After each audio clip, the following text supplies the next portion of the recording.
Hello everybody and welcome back to another episode of Simple Survival on the Simple Survival server. A beautiful day today. How are you doing? I'm Cuzzer88 and before we get into today's episode I want to show you the very best comment that I have ever had in my visitors book, because yes, obviously Chateau de la Cuzzer has a visitors book. Feel free to come in and comment in it at any time you wish. But Dominius, your base is amazing. You have better building skill than Grian. You're my favourite YouTube. Now, don't let the typo there steer you wrong. Yeah, I'm sure he meant YouTuber, but yeah, better than Grian. So in your face, Grian, and your 6.93 million subscribers. I mean, I have a whole, well, nearly 100 subscribers. So yeah. Yeah, speaking of nearly being at 100 subscribers, if you've not yet subscribed to my channel, please think about subscribing, just like that handy little animation down below there has signaled at you.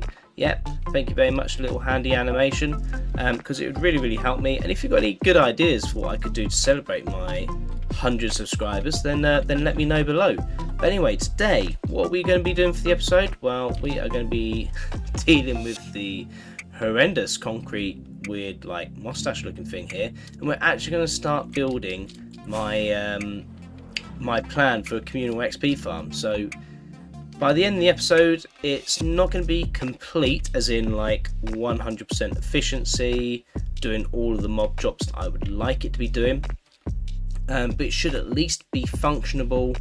There should at least be an outline to it, and there should at least be some spawners in there to prove concept, and then I can add to it as we're going on.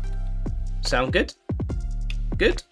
Good. Also, some of you may be wondering what is happening with things such as the quarry, and a few other bits and bobs around the homestead. Well, some of you may have noticed I did a live stream the other day. In fact, ironically, by the time this video comes out on YouTube, I may have done a live stream of doing this. But you'd have noticed that I did a live stream that actually went really well. My computer didn't die, my microphone didn't die, there wasn't a load of noise in the background. So I'll hopefully do a few more live streams of me just doing this sort of stuff on the homestead and doing the last few little jobs in the forge, which is, I'm really happy with how the forge is looking. That's really starting to come along. And of course I've got some helpful little items here by guess from who again. So I'm assuming this is Collapse Deep, because he left me some goodies the other day. So if it is Collapse Deep, then thank you extremely much for this. That is going to go straight into my inventory so it doesn't get stolen. But just for your interest, that is going to be used massively in here. So both for the cranes that I'm going to be building in future episodes, but also for this kind of stuff, having stuff hidden in the walls and being like partially exposed. So that's what I'm going to use that for. So thank you very much for that. Should I start building a super communal XP farm?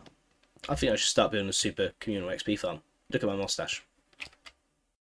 So I suppose the very first thing I should do is get rid of this eyesore. So I don't think that's going to make very interesting viewing, so let's do a little bit of magical editing and give it the old 3, 2, 1, 1.5.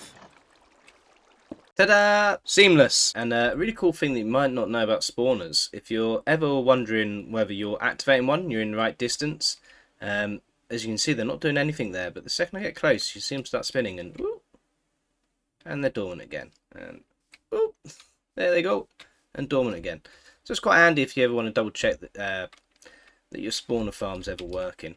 And that's probably a bit of trial and error what we're going to do with this design here. So I've marked out where I should be able to place spawners, and the player should still be able to activate them, and they should still be in a different chunk so that there shouldn't be any clashes with like the wither skeletons, for example. There can only ever be 2 wither skeletons in the same chunk at the same time. However, if I was to put, say, 1 skeleton spawner in here, this is 1 chunk. So this could spawn a wither skeleton, and then I could have a spawner here with a a wither skeleton in it, and that should also be able to spawn a wither skeleton because it's in a separate chunk. And then same with this one here. This should also enable me to spawn a wither skeleton. So straight away, I found a way around having more than one mob in this area at one time, hopefully being activated by a player that stood about here. They should all be activated, pushed along by water into the middle, into the kill chamber. Or at least that's the plan. So let's start marking that out. And so there we are, the beginnings of the design. I was just going to do it completely out of stone and not do any detailing, but I realised two things. One, I kind of need to have a rough idea of shapes and things that I'm going to do to then come back and change the blocks later. And I know I'm going to be going with a kind of stone and wood kind of theme to go with the rest of the base. And two, you know, as Comics Book said, I've got to keep up with this grain or green, you know, whoever that guy is. And I need to make a YouTube thumbnail, so I couldn't really just have a grey blob on the map. So yeah, this is obviously going to be much more textured and detailed, but this is the general vibe that I'm going with. So people will come in from here. There's a lot of campfires, but these are supposed to be like braziers, like is that how you pronounce it? Is that what they're called? I think that's what they're called. No, it's called a brazier. A brazier is something very, very different, but that's what I was going for. A brazier. I think, yeah, I'm happy with them. They look alright, and then that's just to add a little bit of detail so you'll be able to see it from a distance when you arrive into the base here. Obviously the majority of that smoke will be covered because that's going to be that spawn platform where everything spawns. And then when you come in here, I think I'm going to have so the collection system will be under here.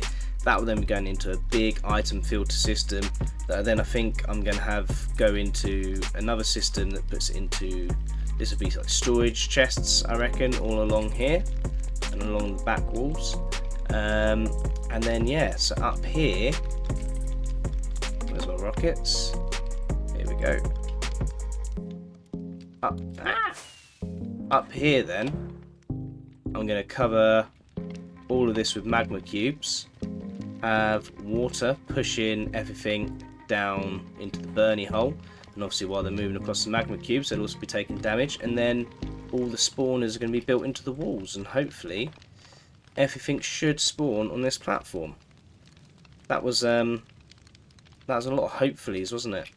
But well, I've not built one of these before, and I'm doing it. I'm kind of freeballing it. I've looked at a few key principles, you know, about chunk boundaries and things like that, but other than that I'm pretty much trying to do my own thing really, and it might not work. And with that confident statement, let's move on.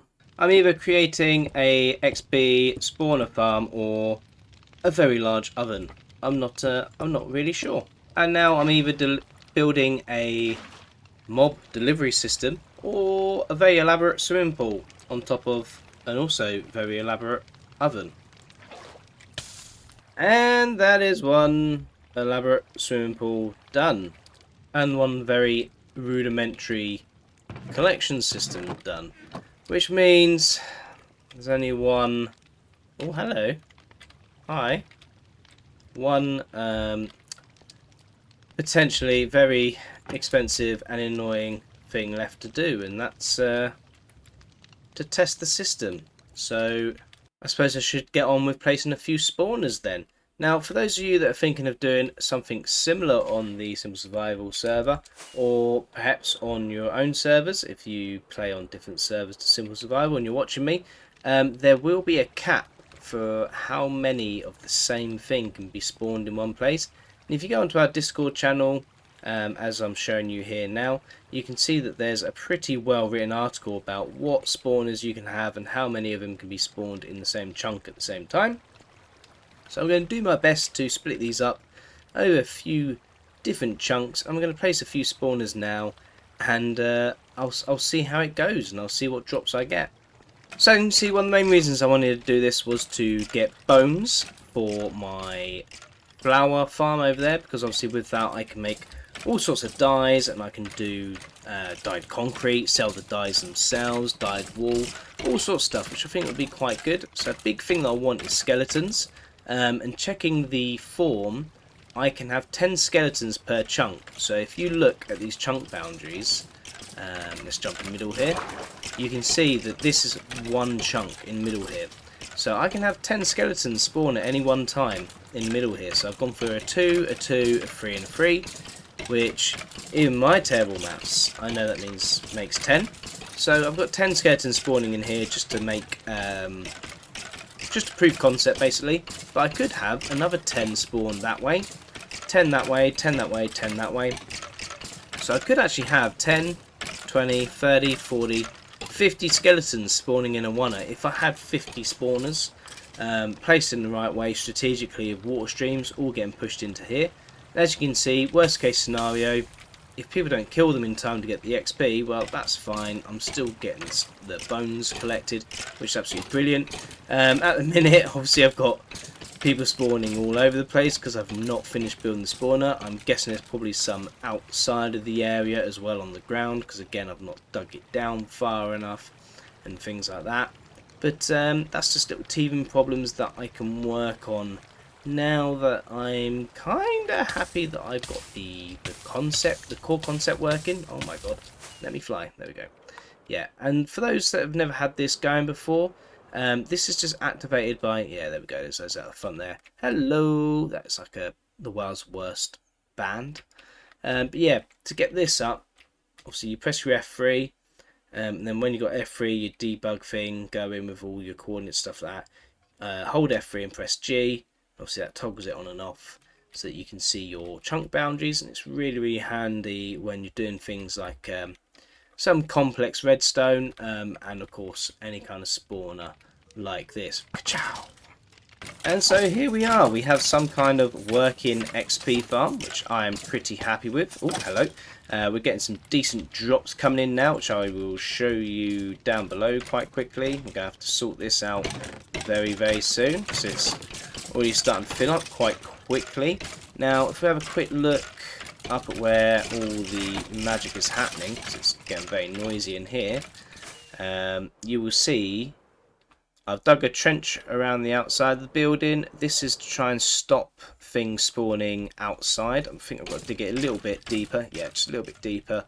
And it's going to become part of the design, because the idea is I've got this, I made this lake up here, made the waterfall. This is then feeding a river, which is powering my windmill there, watermill there, and then I'm going to have some form of river just going along this way, and that's going to feed into this moat that I'm going to have here, which is also going to double up in stopping stuff spawning outside the spawner. There's a good reason these things are usually built underground, and that's to stop rogue spawning. If we look inside just quickly, you can see I've got all my spawners in here. They all seem to be working, but I just want to double check before I place any more. See, now that was one creeper spawner that just spawned 2 creepers there. So I think spawners are a little bit glitchy anyway. But I've seen things saying that yes, you can place more than one spawner, but only 4 work at a time. But that doesn't seem to be the case, because that was loads of skeletons spawning there. So I'm not sure if that is correct. I think I'm still okay to place as many spawners as I want up to the spawn limit of the mob that's in that area. So for example, you can't have more than 10 skeletons in one chunk at one time, so I don't believe I can place more than 10 spawners, but that is definitely more than 4 spawners working at once, I feel. We'll see. Bit of trial and error, and I'll probably talk to AJ, because speaking of AJ, he came by and he dropped off some really nice goodies. He knows that I like to collect named equipment and that on the server, and he showed me around his spawner really, really quickly, and it just kind of really put into perspective that what I'm building at the minute, it's going to be quite a small spawner, but it's going to be open to the public, so people can be able to use it for XP as and when they want. It's not just going to be a private thing for me. And he also showed me the latest thing that he's working on, which looks really, really cool. It's like an old school Pantheon kind of build, and I really can't wait to see what the finished product's going to look like, because he always does some absolutely amazing builds. Yeah, I think I'm going to leave it as that for an episode. It's coming along. It's just, these are a bigger project than they look. And the amount of recording time that I've got, this is going to take a few episodes and probably a couple of live streams to get finished. So I'll probably start, because I've got something that works, and it does work as an XP farm, and it is giving me drops. I will probably take a step back and do some of the aesthetic stuff. So get it completely so that it's not spawning stuff outside of the spawner. And in turn, doing that, get some of the landscaping done for the river and the stream. I'll probably do that on a live stream along with working on the quarry. And then once that's done, I'll probably go back to doing a bit more of the spawner placement, because this is going to be one of those things that I'm going to keep coming back to, because spawners are expensive. So you can always keep coming back and topping up spawners. And you'll also notice that I've got my cape on. Migrated my Mojang account to the new Microsoft account, so I got my new cape, which is very, very nice. So yeah, all in all, productive day. So anyway, thank you very much for watching. If you have liked the episode, please make sure you leave a like, maybe even subscribe, and until next time, love you, miss you, bye.